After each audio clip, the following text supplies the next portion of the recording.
Hey guys, today we have this beautiful 2009 BMW M3 and we're going to be putting an aftermarket camera into it. Today's product we're using from Nav TV, and this is their smart interface. This product is designed specifically for the BMW in order for us to hook up an aftermarket camera. For this install we're using a standard basic camera that does the job and is very reliable, and we got all this power from Visions Electronics. The M3 is a beautiful intuitive sport coupe. It does have a factory screen with navigation, but however, they did not equip it back in 2009 with a backup camera. So today we're going to retrofit it so that we can add one in. Now you might be saying the M3 is not a very large vehicle, and also with the hood bulge in the front, it's easy to park going forwards.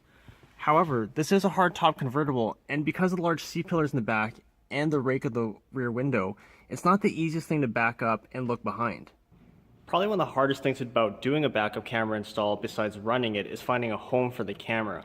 A lot of vehicles will have a license plate on the trunk lid or on the rear bumper, and that's where we like to go a lot of times because we have there's some sort of license plate light where we can fish the wire through because there's already wiring running through there.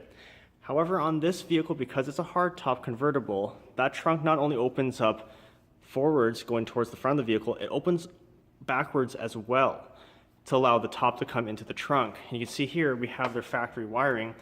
We could put the camera in here, but I just don't like the idea of it because that wiring is moving quite a bit. I would rather have my wiring not move if I can help it. Discussing with the customer, I don't want to put it in the bumper. The customer mentioned it could have been a suggestion. The problem is if the camera ever goes faulty and we have to change it, the diameter might change and then we have a hole in the bumper. However, down low here, we have a little grill system and we can just feed the camera in here, and that way if you ever have to change it, it doesn't really matter. We just made this hole, you can see all our filings that we have to clean up, but we don't just leave the hole bare metal. We do clear coat it, get rid of any burrs. See, this is burr we have to get rid of. And then we also add a snap grommet in so it doesn't chafe.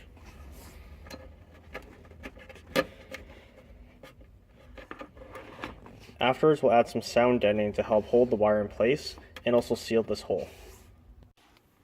We now have sound deadening over the wiring to help hold it in place and also seal the hole.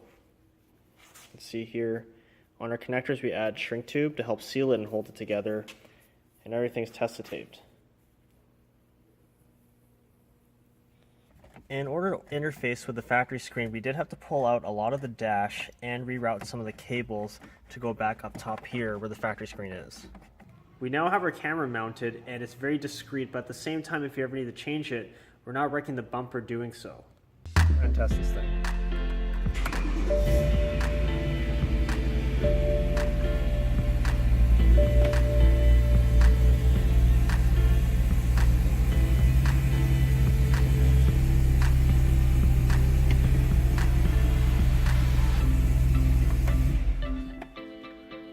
Works great. So you can see in this application, we already have a nice screen and we have factory navigation, so there's no point of trying to overhaul the whole car, but all I needed was just a backup camera add-on.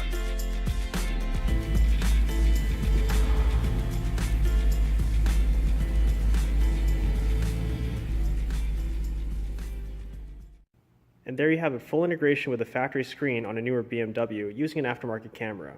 Make sure to check out the 12Volters on Facebook and Instagram.